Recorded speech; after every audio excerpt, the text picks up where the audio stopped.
Hey everybody. So now we're going to focus on our cover letter.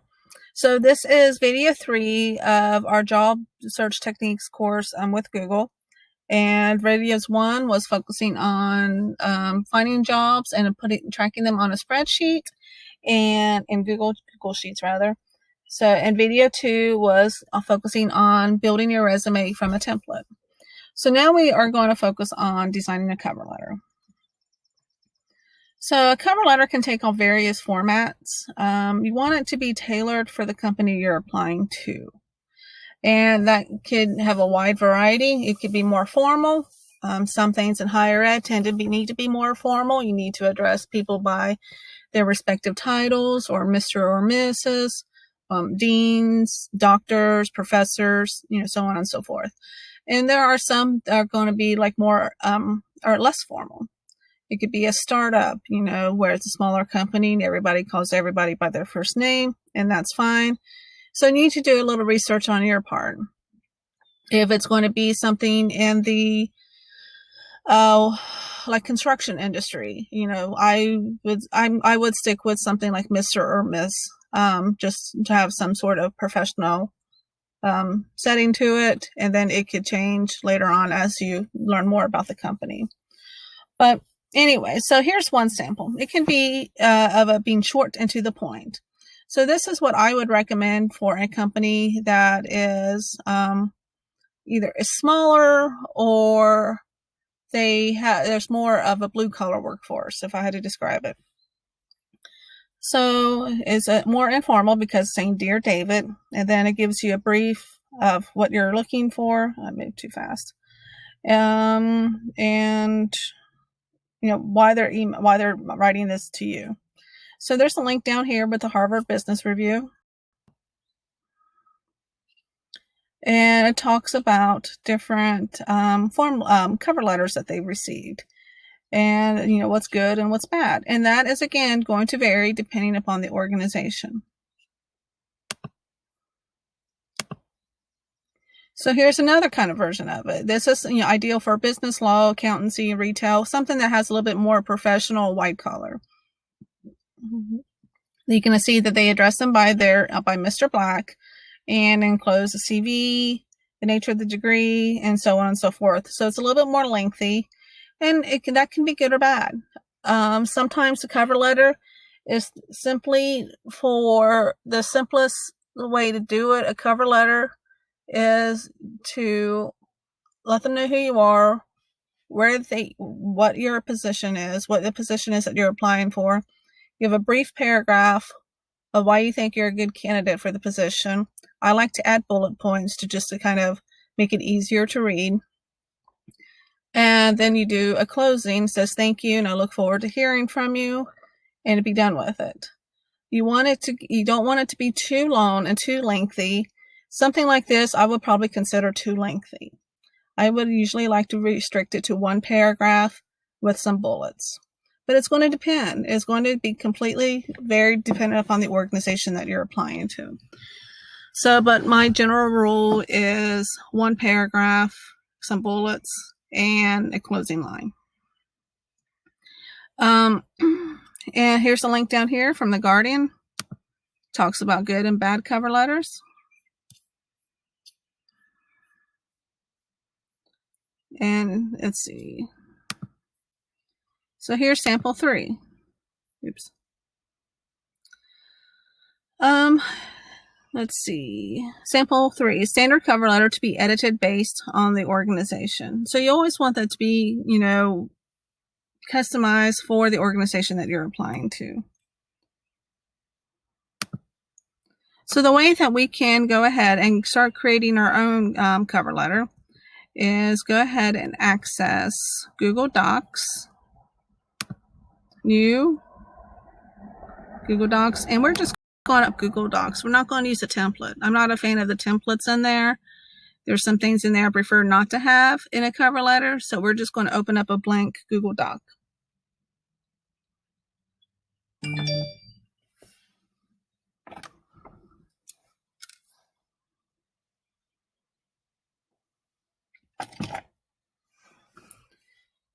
So we do the typical format of a letter.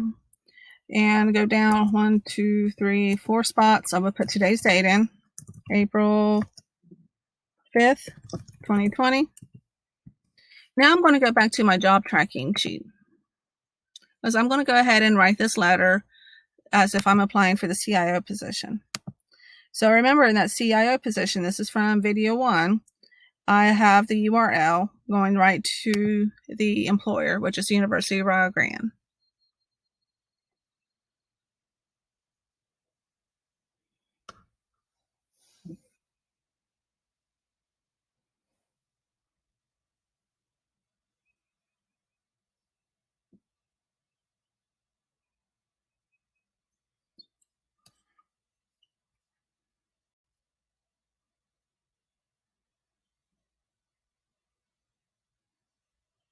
So for the person I'm going to write this letter to, I can choose between Lori Taylor, she's with HR and Operations Specialist, or the Director of Human Resources. And this is a toss-up. There's not necessarily always a right answer. If one said Human Resources and the other one said they were a professor of something, then I would go with the whichever one says Human Resources. Them both being here, I am going to go with Lori. So I'm going to address this to Lori Taylor. And so go back to my letter. Let's see, do a couple more spots open there. Lori Taylor. And what her position is, she is Human Resources and Operations Specialist. I keep tabbing when I don't want to tab. Human Resources and Operations Specialist. And we put University of Rio Grande. Now I need the address for Rio Grande. And that is another thing that just have to do a little research on to find. So I'm going to look up University of Rio Grande, Ohio.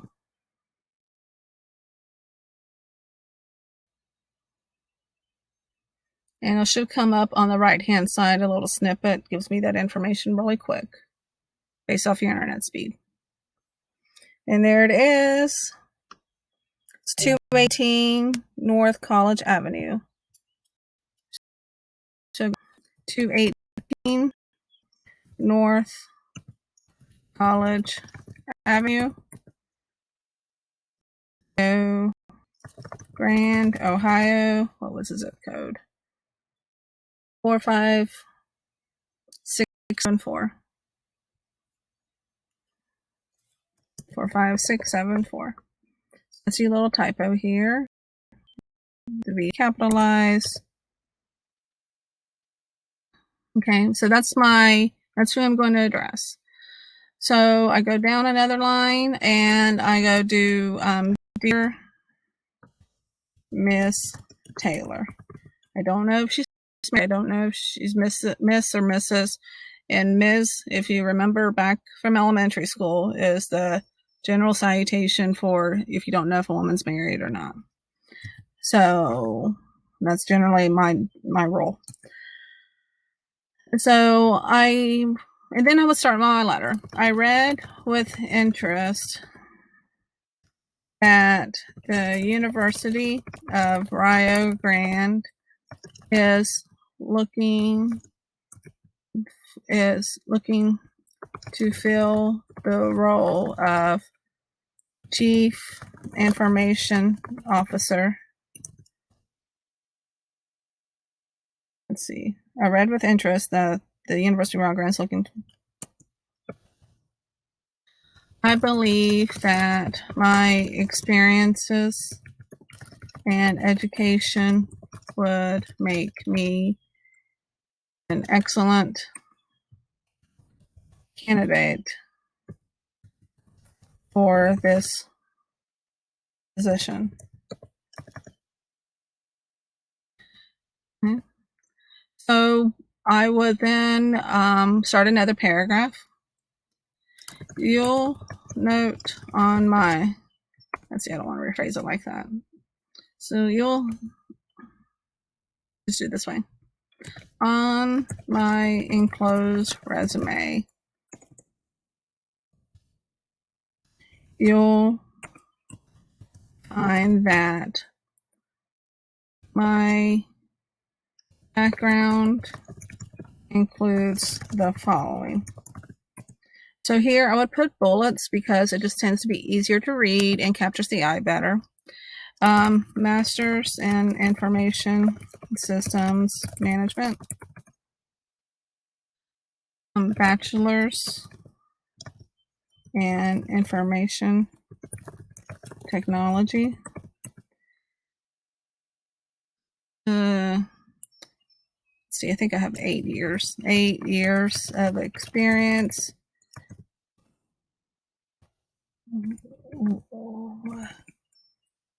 working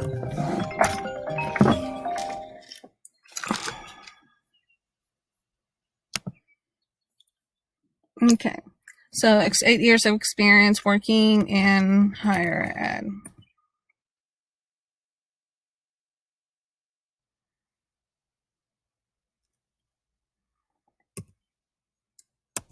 There's a bit of delay here.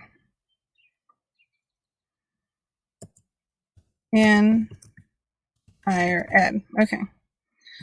So that gives the HR person or the potential employers like, hey, this person's got some experience in IT. She's got the education that we're looking for.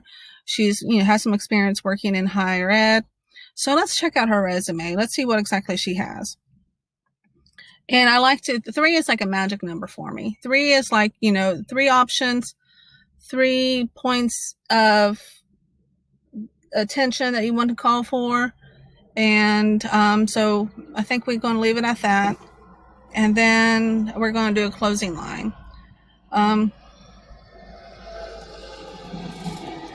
If you have any questions, please. No, I don't want to do that one. We're going to do a closing line of, I look forward to hearing from you soon. And this is my personality. Be sure to put your personality as long as it's professional in it. Let's see. I look forward to hearing from you soon. And then I would do the salutation respectfully. Tasha, Penwell. And then if you have a degree, go ahead and put that in there, MISM. Now you can do the 4 spots in between, or you can do the 2 spots. I'm back in whenever I learned how to type and write letters, there's always 4 spots. But nowadays it might probably be 2 spots because things are more emailed than they are actually printed off and pending signature. So those are the things that you can customize. So we would do untitled document. I would do Tasha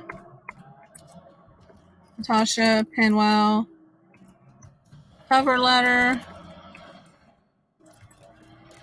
for CIO at URGE, which is the University of Rio Grande. So this is how I would save it.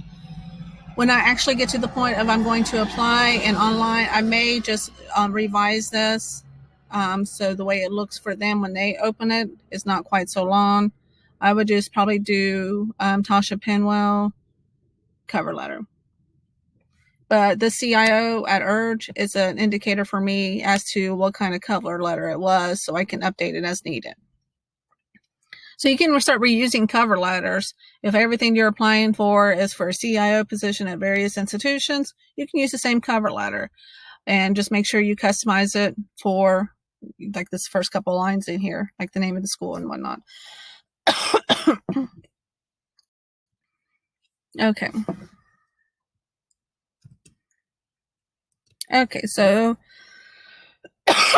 let's go on.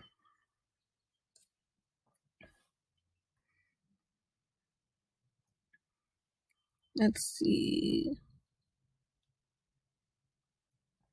On this, where I deviated, I don't like the format of the letters, the templates that they have, and I just created my own document.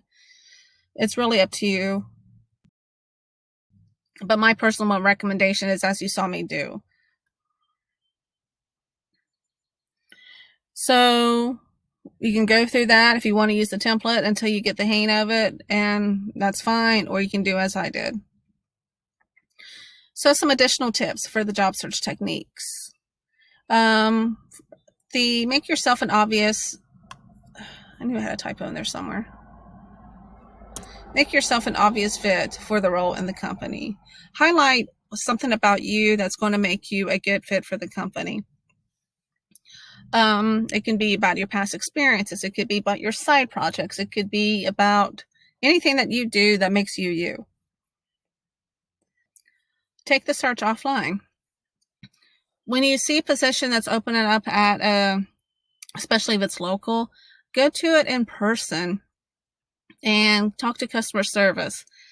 Tell them that you're interested in the position, asking what the application process is. Maybe there's still some things out there that are just old-fashioned paper applications and you got to apply and turn it back in. That's fine. If they tell you to go to this website and complete the application online, then do as they say. But don't limit yourself to be completely online or completely, paper applications. Update your resume and LinkedIn profile. So I'll do another video focusing on LinkedIn. But keep your resume a living and breathing document as you go through experiences, as you do side projects, freelancing, as you go to school and you do classes and you learn new skills, if you already have a job and you're taking on more responsibilities in your job, your resume is a living and breathing document. Take advantage of everything that you're doing and add it to your resume to make yourself a more qualified candidate for your next job. And say thank you with a personal note. If you get to the point where you have an interview and you meet with somebody and you have that conversation, immediately afterwards, like the next day, if not the same day, get a pack of thank you cards from the dollar store. You can get usually 8 in one pack for $1, and handwrite a personal thank you note for taking the time to meet with me. I am very interested in this position, and sign off and let them in and then put it in the mail. Okay. Let's see. And based on my personal experiences, no one meets all the qualifications of a job post. I joke about the fact that, I've worked at 3 different companies in the past 5 or 15 years. And how many jobs I was 100% qualified for? None of them. But I was hired, they gave me a chance, and I was able to succeed in every position. And that's because of the work that I put into it. You have to put the work into it. Don't assume you're not qualified. We often underestimate our own qualifications. I've noticed when I work with students and they talk about they don't think they have the skills needed. And if I sit down with them, it's like, you've been doing this, you have this skill. Sometimes we just don't see it because we just need somebody else to point it out to us, or sometimes we just don't we don't have the confidence to think that we know this stuff, when in reality we do. Educate yourself. And this one I will harp until I die, most likely. Educate yourself. There's so many ways that you can educate yourself on a skill set. Grow with it. If you see a job position that comes up that's something you really, really want, this is your ideal job. This is your dream job. And you see that you're lacking a couple skill sets, like say you don't have that much experience in digital media or marketing. Find ways that you can improve those skill sets and gain certifications. HubSpot Academy is a great resource if that's the particular field that you're interested in. So find something that you really like and figure out how you can hone in and improve your skill sets by educating yourself. There's so many ways that you can do it for free online, gain certifications, and take advantage of those resources. Network and meet people. Meetups are a great way to network and meet with people. and you'll meet people who are already in the field and hold the roles that you want to have one day. And they can give you tips, and they can give you advice, and they can give you suggestions on how they got to where they're at, so that you can hopefully learn from that and succeed in your own path. Let's see, I think that might have been it. Thank you. Yeah, that's pretty much it.